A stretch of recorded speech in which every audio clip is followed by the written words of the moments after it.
Hello Science and Science! Hello, my name is Lara and this is the Waves module of our whole IGCSE physics course. We're doing all of IGCSE physics, aren't we? And this is lesson 5 on total internal reflection.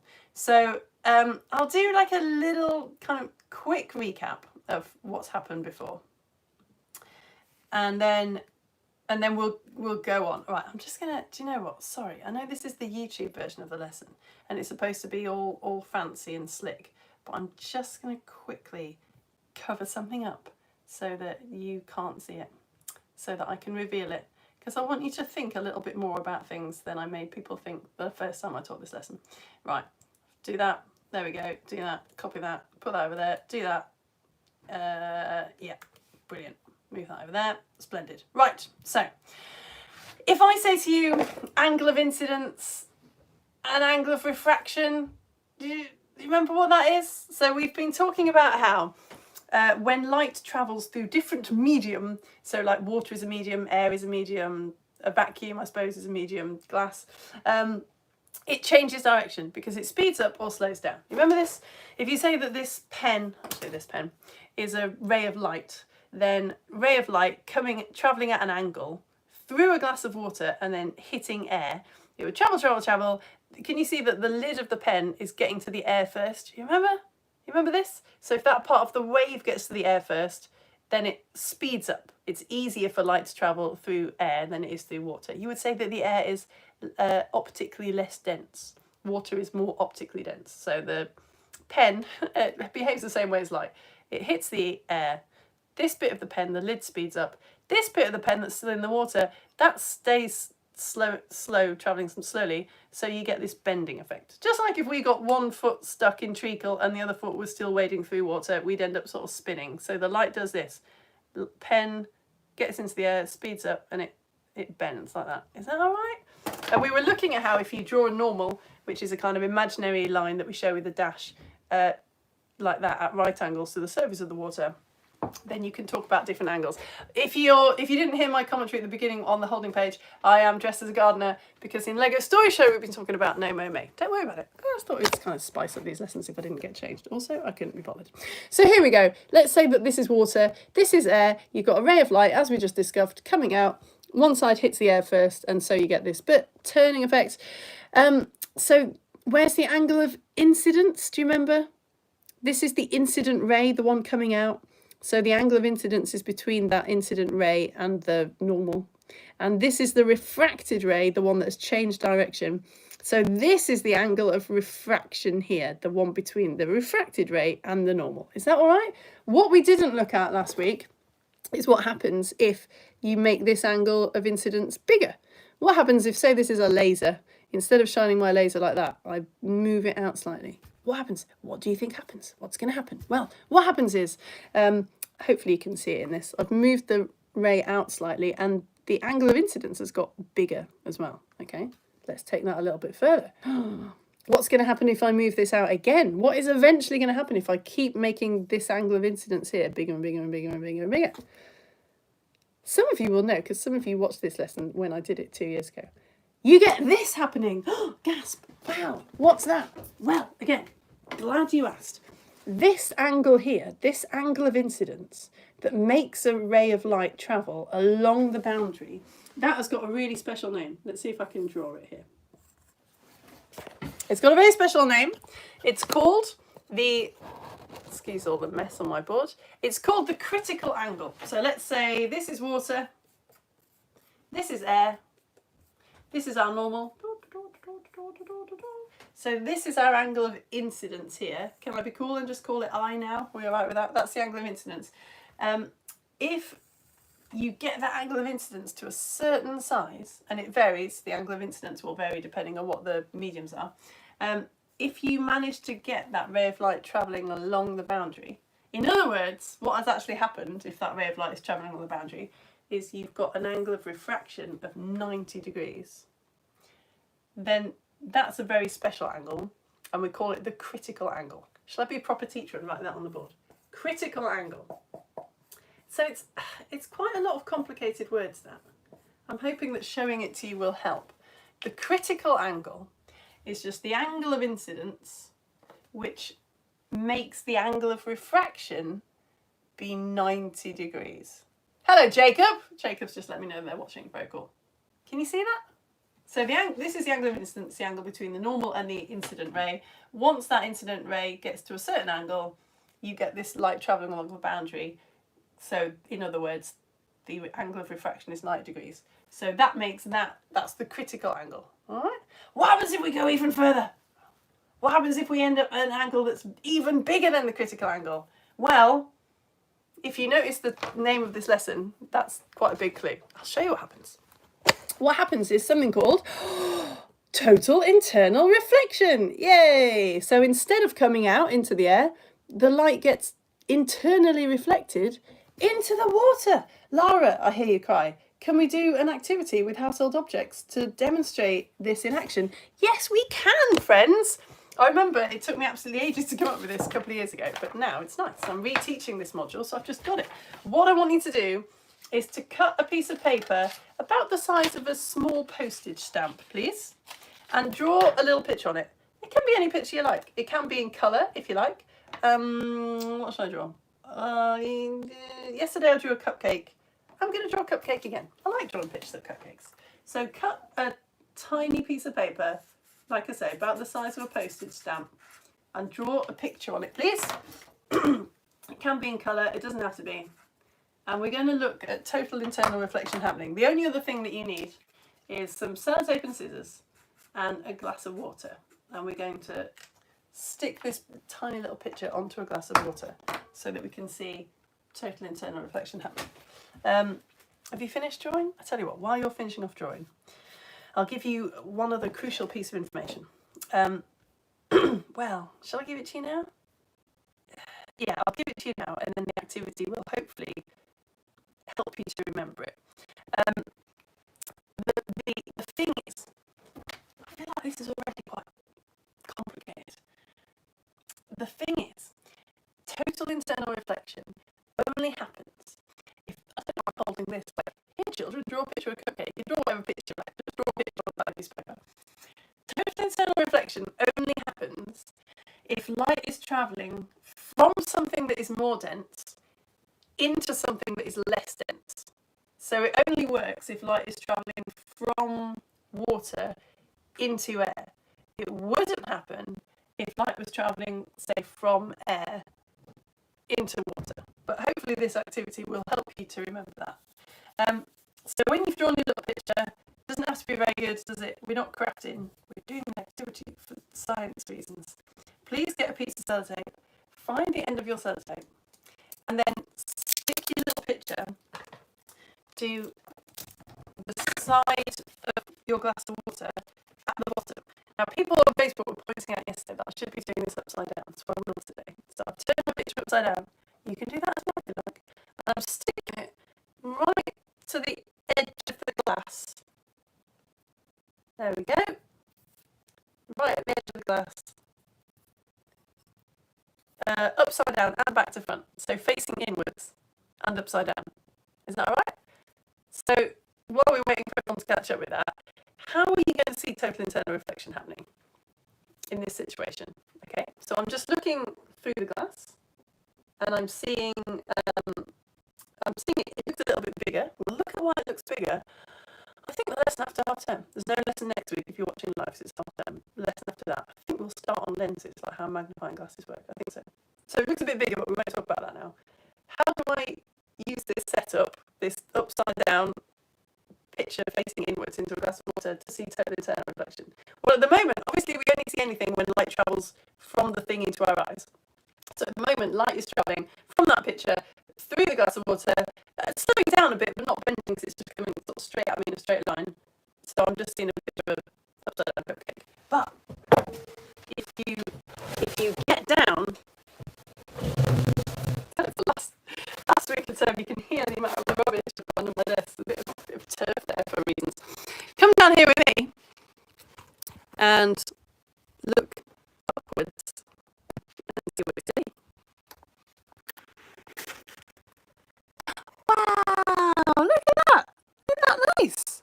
Total internal reflection is happening. Can I hold it up or will that make it move around too much? Yeah.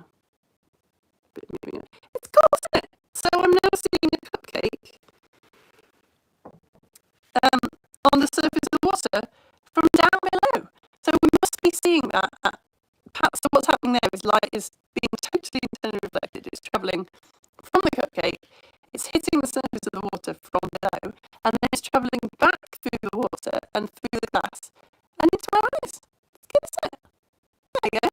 So hopefully that makes it much easier to remember that it only happens when light travels from something more dense and it's travelling like out into something less dense, because it works with a glass of water in air. So hopefully if you're ever in an IGCSE exam and this comes up, you can think, well, because for me it sort of feels like if something's getting reflected, it feels like you'd think, well, it would happen when light is travelling through something less dense and it hits something like more dense. Like if we were travelling through air and we hit glass, we bounce back, but that's not what light does. If it's travelling through something more dense like glass and it hits air, that's when it gets turned internally reflected. But hopefully picturing this activity will help you, because it happened because we were making light travel from water and hitting air. Alright, anyway. Here this little shape form is. Here we've got some examples of total internal reflection, and something that is not an example of total internal reflection. Which one is which? So you've got A, which is showing light. It's not a laser actually, it's just light, but it's showing in red. There's light coming down in a straight line, and it's travelling into a prism, but it's not coming out again. It's bouncing off at right angles, hitting the other bit of the prism, and also still not coming out, but also being redirected at right angle through the prism again, and then coming out. And there's a couple of prisms here, so that's happening multiple times. It's like it's sort of bending around the corner. B, we've got this red cube with a ray of light, again, bouncing along the inside of the tube. C, we've got, well, a medium called N1 and a medium called N2. And light is travelling through N2, but not coming out into N1. It's travelling along the boundary between N1 and N2. D is a picture of a fish in water, and we're looking up at the fish from the water, and we can see the reflection of the fish in the surface of the water. And E is two substances, but we don't know what the substances are, but there's a ray of light travelling from the first medium, which is dark blue, not coming out into the second medium, which is sort of light purple, but instead just hitting the surface and then travelling back into the dark blue stuff again. So which ones are those a total internal reflection and which ones are not? If you've been on my website and you've got the free printout, then you can do this on the sheet. And can you explain your answer? Explain your answer. Well, there's no point to stop. Please explain your answer.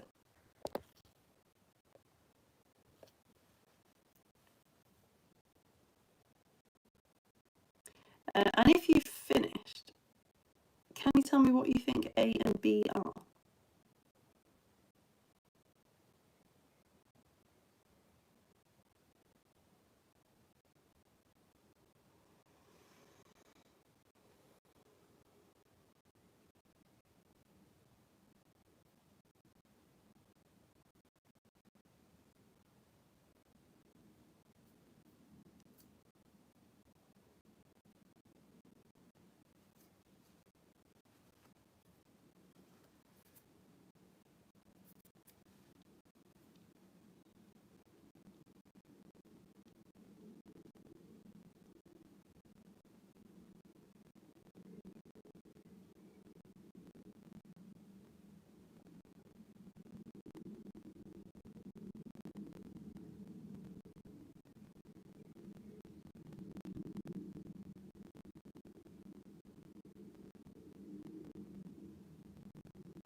How are you getting on? So I've got A behind you actually. That's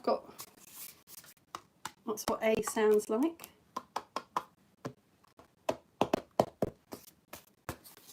A that I bought from a charity shop. One of my best charity shop purchases. They're amazing. Should we have a little look through it?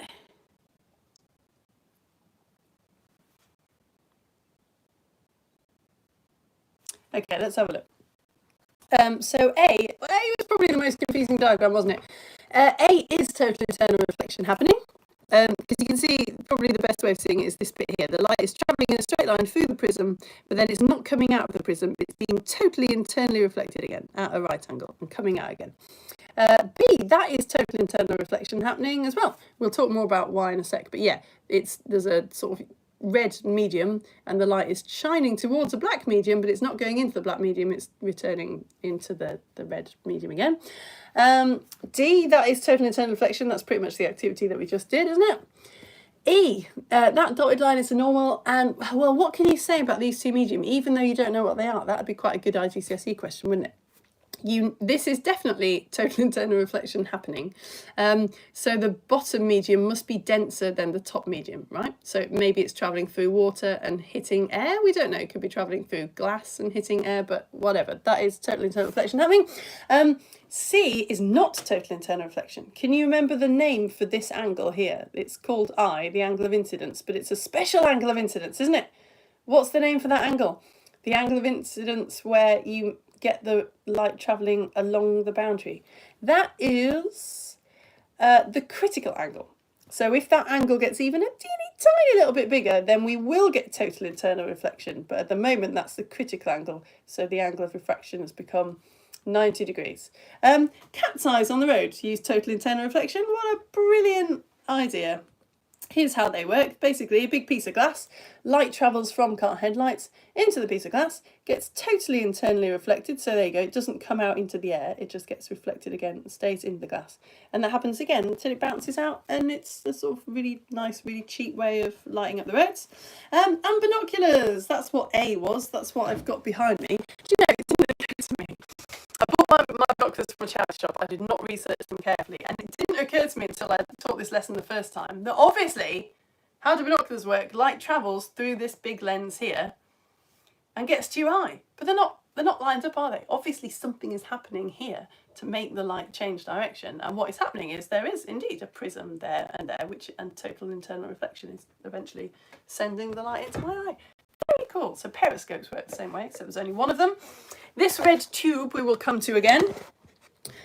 This is an optic fibre. So this is what probably carries the internet through your house. And a good IGCSE question would be, why does the outside of the optic fibre have to be less optically dense than the inside of the fibre? Why is the outside made of less dense material than the inside, for example? So let's have a little look at that. Do you remember last week we looked at how the refractive index of a material is how much it slows light down? It's a good thing to measure, isn't it? How much does light slow down when it hits glass or oil or water? You can put a number on it, and that number is called the refractive index. So if you look at the speed of light in a vacuum, the most is fastest that light can travel, and you divide it by the speed of light in whatever material it is, then you get the number n, the refractive index, how much that light is being slowed down. And the slower the light is, the higher the refractive index. So a high refractive index means it really slows light down. So yeah, this optic fibre has a lower refractive index, light travels faster through it on the outside, and a higher refractive index in the middle, light travels more slowly through it. Why does the outside have to have a lower refractive index? Why does the outside of that have to have a lower refractive index? What an IGCSE question.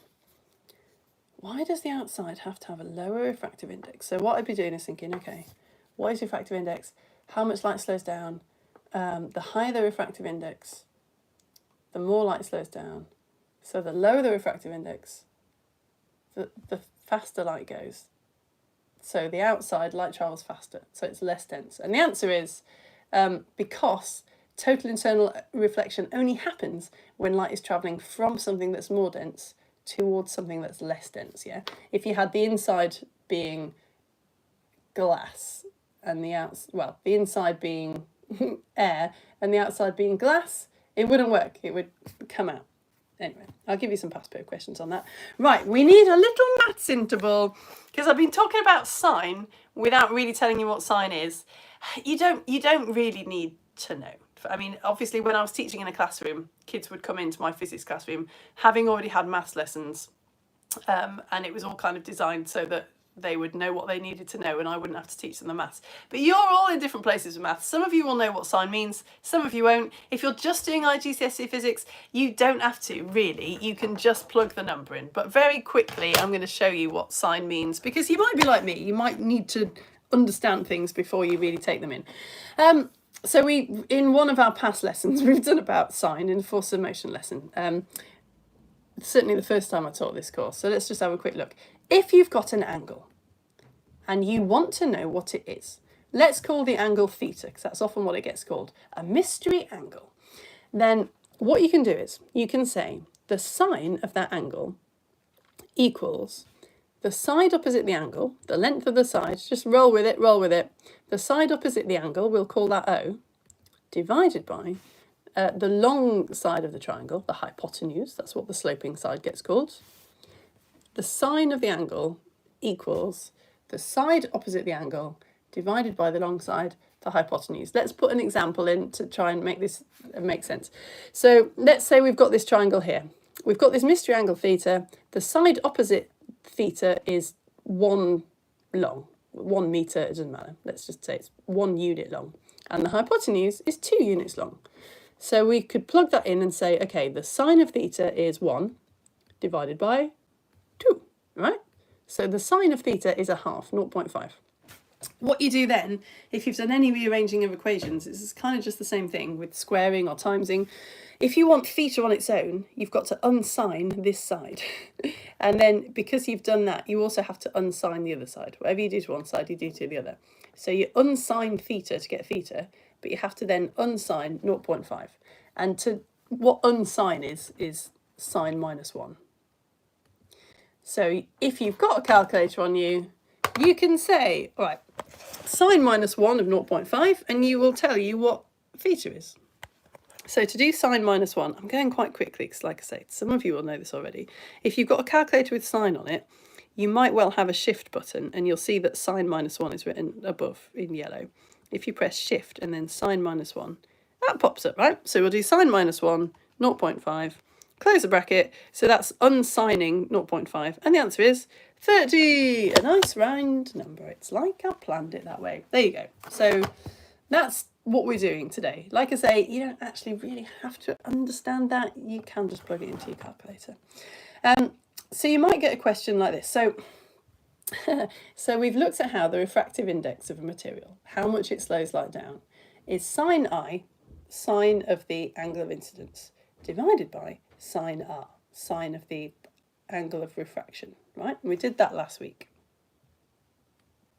And we looked at how, okay, if you do this, say you get a laser or light box and you get a big piece of glass like in the classroom and you measure an angle of incidence, you set it up so the angle of incidence is 50 degrees, and then you measure the refracted ray and the normal with a protractor and you get 31 degrees, you could work out the refractive index of glass. You do sine 50 divided by sine 31, and you get that the refractive index of glass is 1.5. There's no unit because you're doing the same thing divided by the same thing.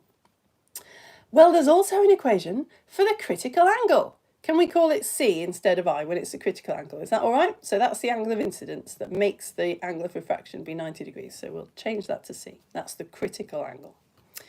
What's our equation for the critical angle? It's sine C, sine of the critical angle, equals 1 divided by n. So n is the refractive index, like of whatever material the light is travelling from, and 1 is the refractive index of air. So this equation works for light coming out of anything into air. Okay? Again, you can just plug it into the equation, really. So you might get a question that looks like this. The refractive index of glass is 1.5. Light slows down by 1.5 when it hits glass. Calculate the critical angle for light passing from glass into air. The refractive index of glass is 1.5. Calculate the critical angle for light passing from glass into air. So if you plug in those numbers, right, we want the critical angle, which is C. All we've got is n. So let's put that in. So sine C equals 1 divided by 1.5, which gives us sine C equals 0.6667. So then we unsign C, but we have to unsign the other side as well. So you end up with C equals sine minus 1, 0.6667, which is 42 degrees. Right. Before I show you a few questions, just to kind of help us get this into our heads, I want to show you this absolutely beautiful interactive that is on the Physics Classroom website. So what an interactive is something where you can play around on a screen and stuff behaves as if it's in real life. So for example, let's do what we just did. Here we go. Reset. Yeah, great. Here we go. So if you go to Physics Classroom, if you go to my homework page on my website, I've put up some homework for you if you go to my current IGCSE section. But if you could just search Physics Classroom, refraction and lenses, and you get to this beautiful interactive page. So here we go. We've got this laser pointer, and you can change what the top substance is and what the bottom substance is. Can you see? Look, it even tells you the refractive index, how much the light's going to speed up or slow down when it hits it. Let's show the protractor. There we go. So say we're in water. Let's shine light through water at an angle. Well, I'll tell you what was the question was about glass, wasn't it? Oh, they haven't got glass, sadly. We'll have to do water. So we've got a laser at about 30, shining at about 30 degrees, coming out of water into air. What are you expecting to happen? Let's have a look. Let's press go. Hope this works. There we go. There we go. Right. Oh, spoiler. So it's being refracted, right? Which is hopefully what you're expecting to happen, because we did this last week. The light is coming out, the sort of top part of the wave, if you like, is hitting the air first, and so it's bending. Cool. Right, let's change the angle then. Let's change this angle of incidence. Let's move it a little bit further around. What are you expecting to see now? It's still being refracted. Okay, so let's change it a little bit more. Let's make it about 43. What's going to happen now? Still being refracted out. Let's move it up a little bit more. It's about 48, isn't it? Oh, okay, so you can see that we're getting closer to the critical angle. We're getting closer to the angle of incidence where the light is going to travel along the boundary. And that's going to be our critical angle. Is that okay? Poor little thing. I've got too many tabs open. It's getting very upset. Ugh. Oh, let's try this again. Show protractor. Should we make it 60? See what happens there. There you go. So we've obviously gone past the angle of the critical angle. So when the question says to you, find the critical angle, what it wants is to find out what exact angle you'd have to shine this through so that the light travelled along the boundary. All right? Does that make sense? So I'm going to give you a couple of questions on this, and hopefully you've got it into your head. God, it's very precise, isn't it? I'm not having much luck here with finding my critical angle. So it's getting totally internally reflected, so it needs to be a little bit smaller. We've gone past the critical angle. Still gone past the critical angle. I will die on this hill, guys.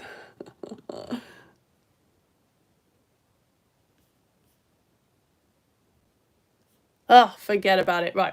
Do these questions for me. But hopefully at least you can visualize it now. And you can have I really want you, I think it'd be great for you to have a good play around with that. An experiment with like oil and water and diamond, and see if what you were expecting to happen happens. Right, here we go. Here we go. Can you have a go at these questions, please, just to end the lesson? The refractive index of diamond is 2.4. So the refractive index is n, right? Remember, n equals sin I divided by sin r. The refractive index of diamond is 2.4. N is 2.4. Calculate the critical angle for light passing from diamond to air. So the sine of the critical angle is 1 divided by n. So you could just plug 2.5 into that equation and then unsign it, and hopefully you'll get the right answer. Question number 2, can you calculate the critical angle for light passing from ruby to air? The refractive index of ruby is 1.8. Question number 3, jewels seem to sparkle more the more light shining on them is internally reflected. Which do you think would sparkle more, a jewel with a higher or lower critical angle? I think that one's really hard. That's just brain exercise, really. And question number 4, light travels from water to air as shown. calculate the critical angle of water. So you've got light, this time the angle of incidence here, just a random angle of incidence, is 25 degrees coming out of the water. And when it comes into the air, it's getting bent, and the angle of refraction is 18.5. So can you use that information to work out what is the critical angle when light travels from water into air?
I think number 3 is an absolute killer. How are you getting on? Have you done the maths and you're thinking about it? You're still slogging through some of the maths? Should we have a little look? Okay, let's start going through the answers, shall we? I reckon. It's probably trying to be quiet. I've got no idea of how much time is passing.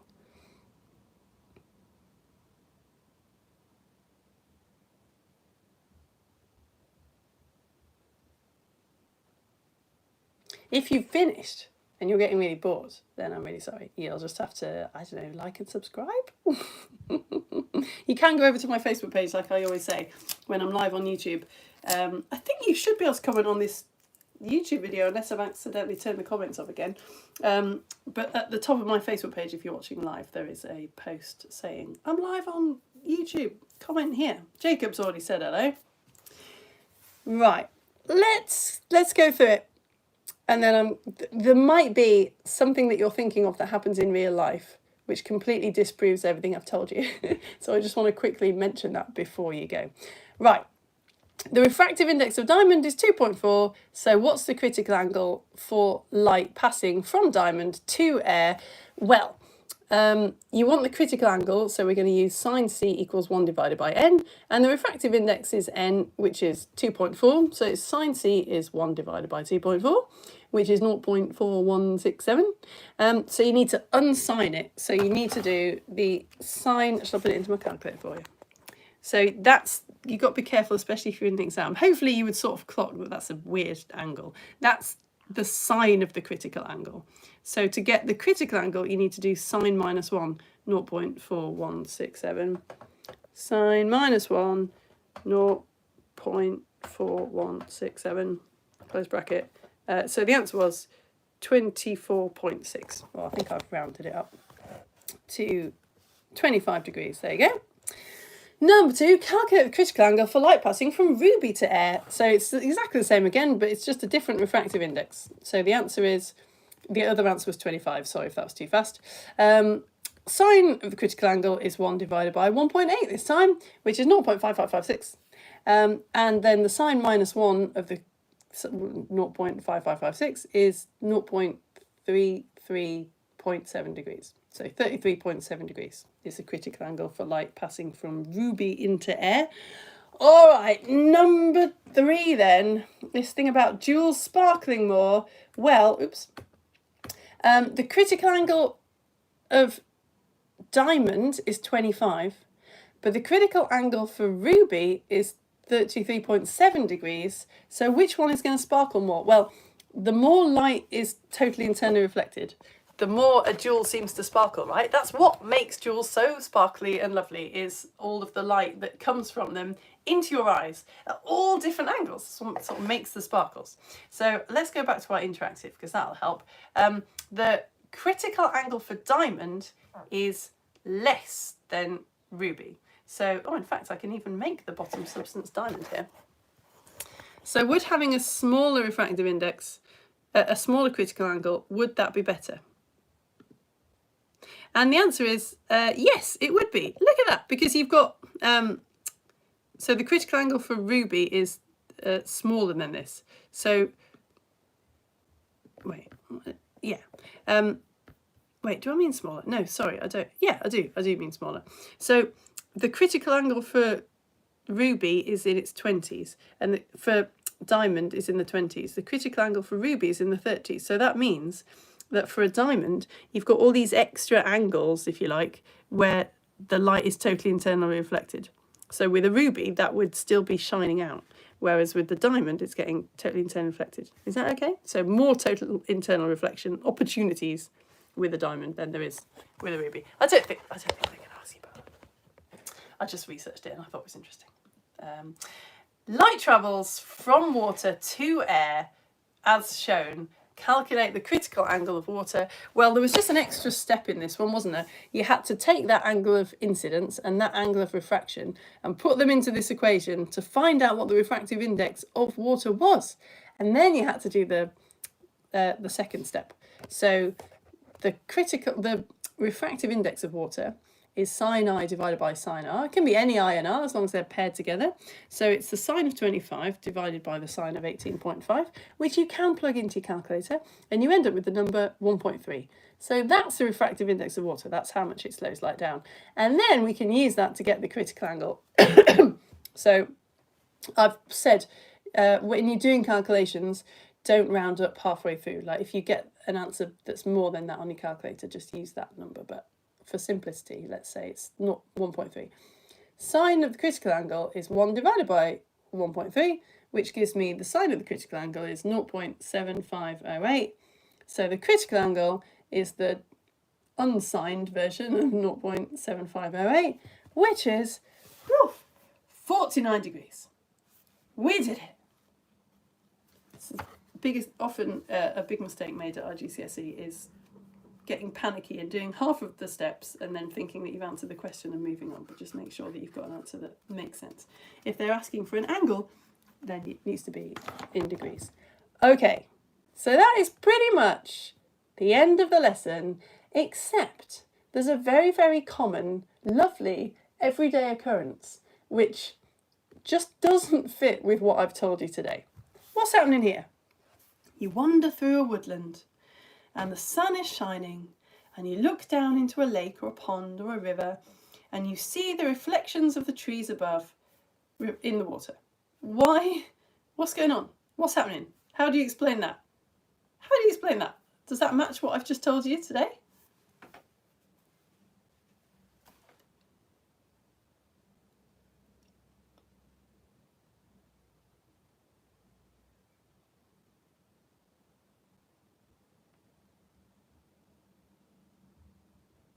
It doesn't, does it? It doesn't work. What have I just said?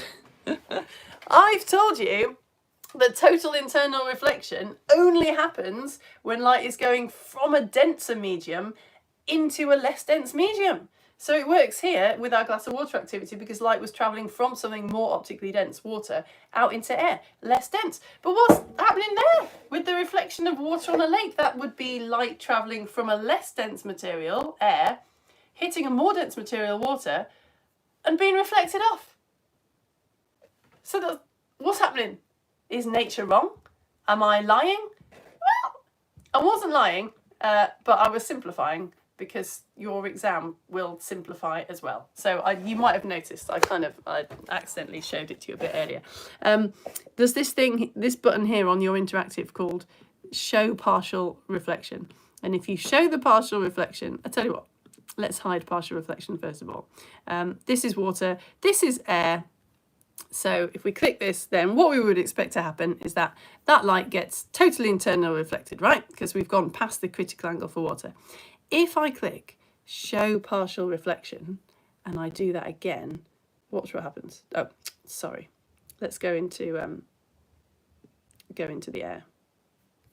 Hide partial reflection. So if I say we're going from air into water, then what happens is the light gets reflected, as you would expect. Now if I click show partial reflection, then the true story is revealed. What happens is there is always a little bit of reflection when light is refracting into a denser medium. So that's what's happening. But as far as your IGCSE is concerned, it's only this one that's happening. I really like this because what the interactive has done is the fainter the line, the less it's happening. So if I move this light right down here, then you can see that we get much more light reflected. The lower that angle is, the more light gets reflected, and some still gets refracted. And obviously, if I go right up to the top that we looked at last week, how eventually the light wouldn't bend at all.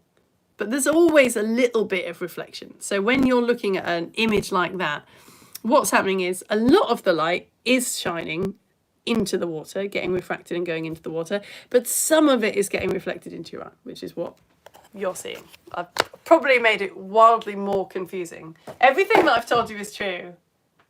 It's just when refraction happens, a little bit of reflection always happens as well.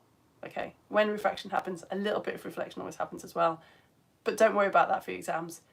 But that's why you can see your reflection in lakes. Okay. Think that's as wildly confusing as anything needs to get. This was our last IGCSE physics lesson before a week's break. I use the word break loosely for half term. So I'm not going to be teaching any lessons next week. I'm going to be doing lots of planning ready for the new modules. So you've got a week off if you're watching live. And then when we come back, yeah, like I say, we're going to learn about diffraction. We're going to learn about lenses and how lenses work. I am very excited actually. I love that lenses lesson. I love taking you into my downstairs toilet and showing you the cool things you can do with a magnifying glass and a candle. So I'll be doing that when we get back. If you like working in your own time, which if you were going to do an IGCSE physics exam, you would obviously have to. You can't pass IGCSE physics just on watching me banging on for like less than an hour a week. So if you go to my website, then you will be able to, in fact, I'll just do it for you. Here we go. If you go to my website, theatreofscience.co.uk, if you click on IGCSE Current, it takes you to this page here, which shows you all the modules that we've done so far, forces of motion and electricity and waves, and there's a pink button at the top that says click here for homework. So if you click that button, then it takes you to my coffee page, which is where people support me, but you can get this for free, because my sort of rule for my business is I won't hold anything back that helps anyone to pass an exam. So if you're not a member, it's still free for you. I know. Yeah, and you can just get it. And that's a whole long list of every lesson that we've taught so far this term, with some more reading, some links to some cool websites that I think will help you understanding, like that interactive, and also some past paper questions that I found. A link to the past paper questions and the answers so that you can see how much you've understood. So yeah, if you just can't not do IGCSE physics over the week that I'm taking a break, then you can do that, can't you? Right, you lot, I'm going to go, but thank you so much for all your support. If you do get that homework, or if you're on my website for any other reason, you can click the button that says something like, pay me, sign up, and it takes you to this website called Coffee, which is how I make all my money. It's how anyone in my family makes money, actually, now. Not our choice, but yes, every supporter makes a massive difference. It gives me a warm, nice glow inside when people sign up, and I will send you Theatre of Science magazine, say thank you ever so much. But it is also, yes, it is my entire family income is now relying on these lessons, which is sort of terrifying and sort of really cool and exciting. So sign up to support me with £5 a month. I'm just trusting you because I can, because people are signing up anyway. And for that, obviously, if you're doing IGCSE physics, you get the wealth of my IGCSE physics knowledge from my years of teaching experience and teacher training. And I'll send you the Science magazine and some diffraction glasses as well, and a sheet about how they work, which I never mentioned, but if you're doing IGCSE physics will be genuinely useful, hopefully. Right, I'll go over to my Facebook page. I feel like I might have forgotten to put, well, either just none of you are commenting, which is totally fine, or I forgot to turn the comments on for this lesson. I'm just going to go and see if anyone's left me a comment before I go on the top of my Facebook page. Maybe you haven't. I think Jacob maybe commented on the, oh no, I've got some comments. Jacob, who came to see me in a play, is saying, is this my costume from when I was in The Two Gentlemen from Verona? Yeah, it's very similar, isn't it? I think that costume influenced me and made me buy my own flat cap. I bought this after the show because it turns out I look really good in flat caps. You know, who's arguing? Hello, A. The sound is glitching. Ah, oh, blooming it. Do you know, I noticed a big drop off halfway through and I thought, oh, I wonder if something's wrong. And then I thought, I won't interrupt the lesson by checking the comments. Sorry. The good news is, I taught this lesson 2 years ago, and it actually went really well. Oh no, there was a problem on YouTube for this lesson 2 years ago as well. So I had to get the Facebook lesson and edit it, make it look all nice, and put it on YouTube. So it is already there actually. So sorry, that doesn't help you because you just watched the lesson live. But it helps the people who might be watching this on catch up. But of course, if they've got to this point, it doesn't matter. I'll sort it out. Thank you. That is useful to know. Hello, Bastian. Question 3. He thinks the lower critical angle will sparkle more because more light between critical angle and surface. Excellent. Yes, very good.